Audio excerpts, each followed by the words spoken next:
A paz de Cristo, o amor de Maria, amada irmã aqui do Presta Atenção, hoje é dia 10 de março, segunda semana da quaresma, sexta-feira. Vamos rezar pelo sinal da Santa Cruz, livre-me Deus nosso Senhor dos nossos inimigos, em nome do Pai, do Filho, do Espírito Santo. Amém. Vinde, Espírito Santo, sobre os nossos corações, nossas mentes, nossos olhos, nossos ouvidos, nossa boca, até o nosso respirar.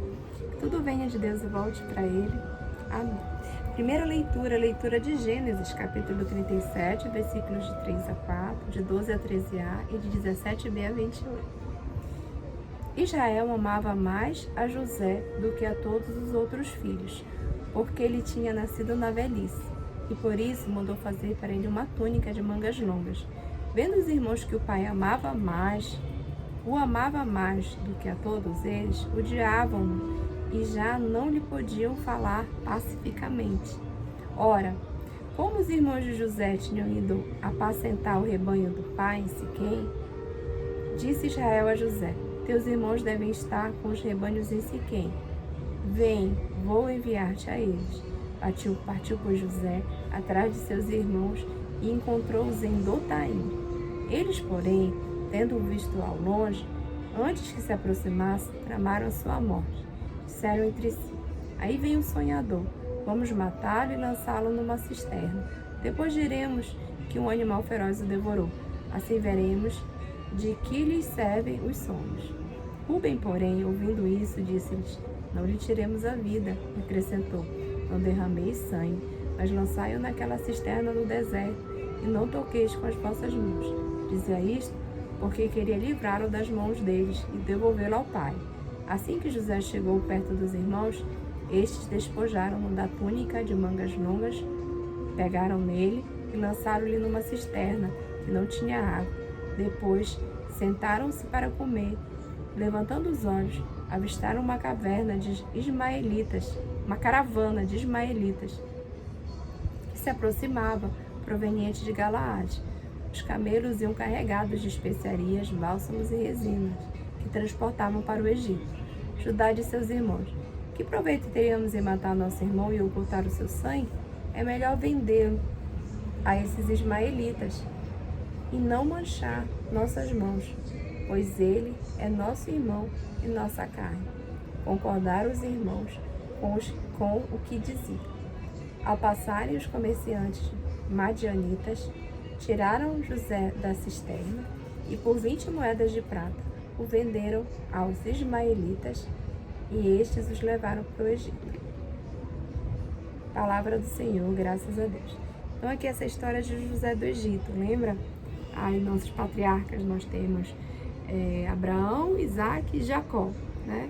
Jacó tem 12 filhos e esses 12 que estão aí nessa situação, que são as 12 tribos que vão dar origem às 12 tribos de Israel.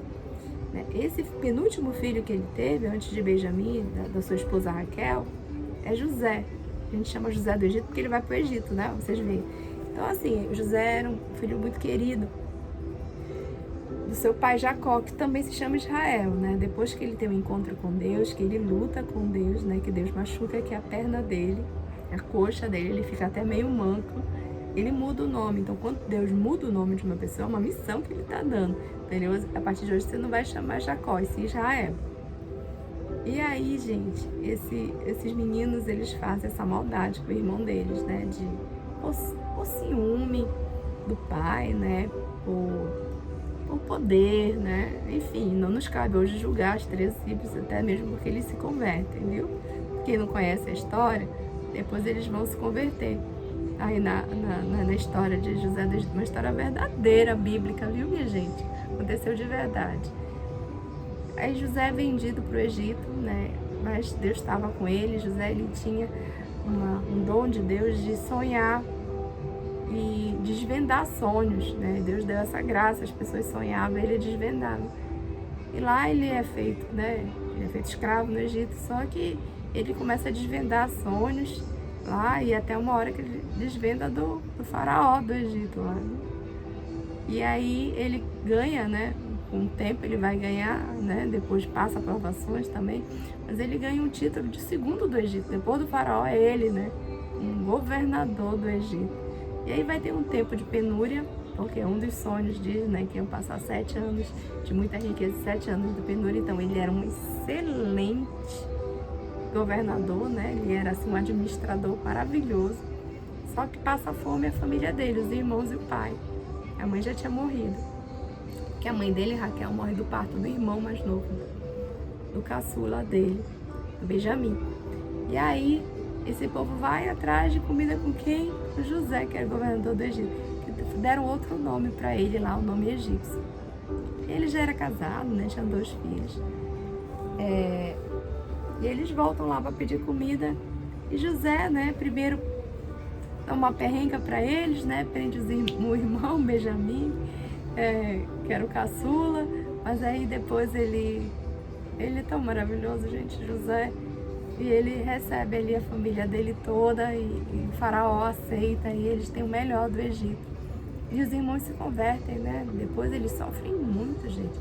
É assim, o que mostra ali é que a dor do arrependimento, ela não vale o pecado cometido. É melhor você não fazer. A minha mãe sempre me diz isso, né? Se tem uma coisa ruim pra você, não faça. Não queira essa experiência ruim. Experiência ruim não é bom. Mas aí o que aconteceu lá foi essa graça e eles foram grandes homens, né? Esses 12. E aí os filhos de José do Egito, eles entram também na divisão das terras, né? Manassés e tem o nome do outro filho, né? Eliezer. Mas enfim, eles ganham essa grande graça de também dividir as terras quando eles se encontram lá com Josué, né? Eles já mais bem depois, né, da terra prometida, que Moisés não entra Josué e é dividida as tribos e divide aí os 2 filhos de José, merecidamente, né, gente? José foi um grande homem de Deus. Assim, eu tenho um amor por José do Egito. Quando eu morrer eu quero conhecê-lo no céu, sabe? Tanta gente que eu quero conhecer, mas eu acho assim ele tão digno assim, e ele sofreu com resiliência, com muito amor. Um exemplo pra gente, né? Um exemplo de santidade é José do Egito. Simbora.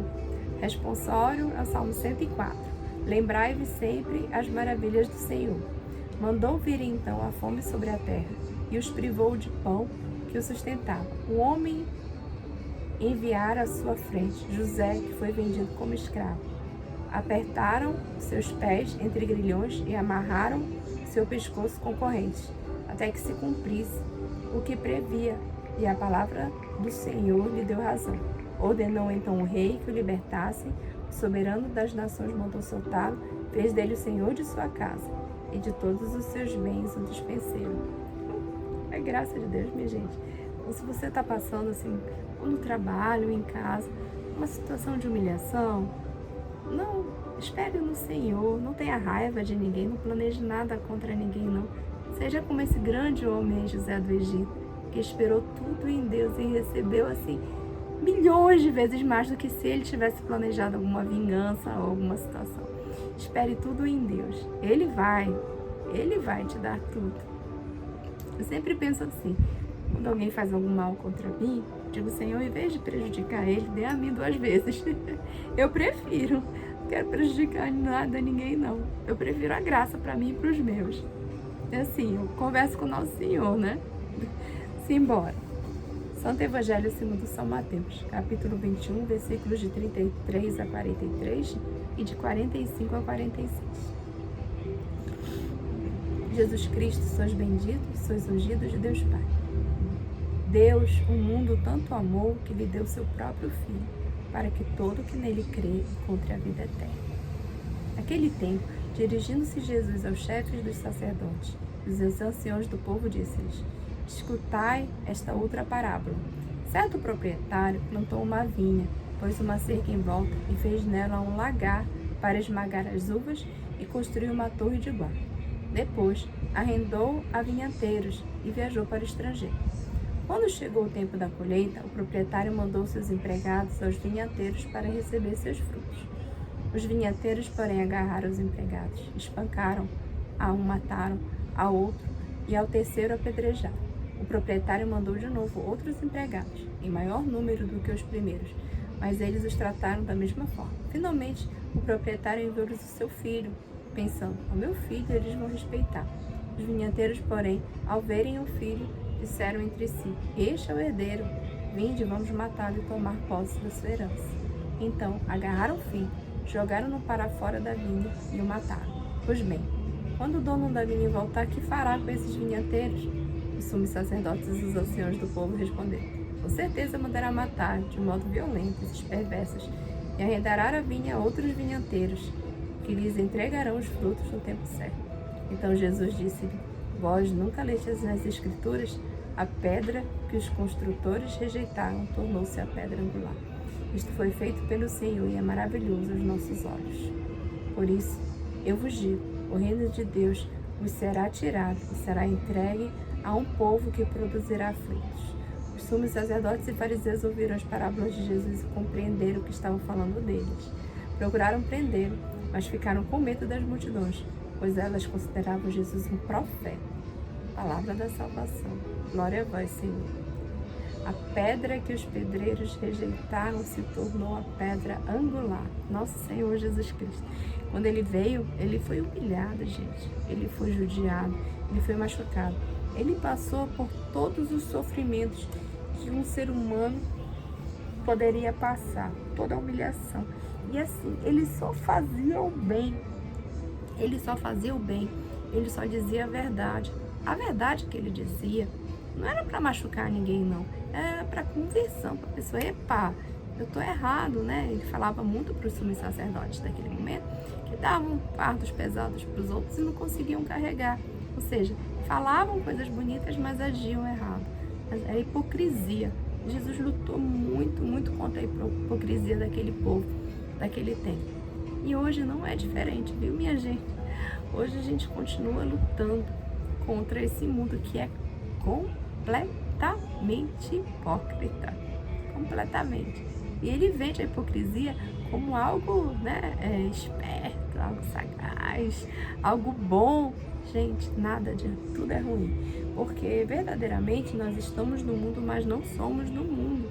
Somos de Deus, somos agraciados do Pai. Fomos batizados em nome do Pai, do Filho e do Espírito Santo. E a partir daquele momento do batismo, nós somos propriedades do Pai. Ai, daquele que mexe com a propriedade do Pai. Pois é, somos graças de Deus. Então, amado irmão, amada irmã, não rejeitemos novamente a Cristo que vive no meio de nós. Ele está aqui com a gente. Ele está com a gente no irmão, amado irmão, amada irmã. Ele está verdadeiramente.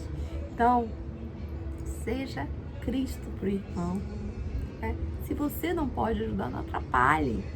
Se você não gosta de uma pessoa, você não precisa. Eu sempre digo isso para os meus filhos. Você não precisa gostar de ninguém, não. Você precisa amar. E quem ama, reza pelas pessoas. Reza, não precisa conviver. Às vezes, até a pessoa da própria família, a gente tem dificuldade de conviver, não precisa. Deus não quer que você conviva com pessoas que lhe fazem mal, que lhe são tóxicas. Mas Deus quer que você as ame, que você seja para elas verdadeiramente sinal de salvação, sinal de Cristo, que verdadeiramente é o nosso Salvador. Amém? Estaremos sempre aqui no Presta Atenção, uma escadinha para o céu. Ó, beijo da Cris, fiquem com Deus.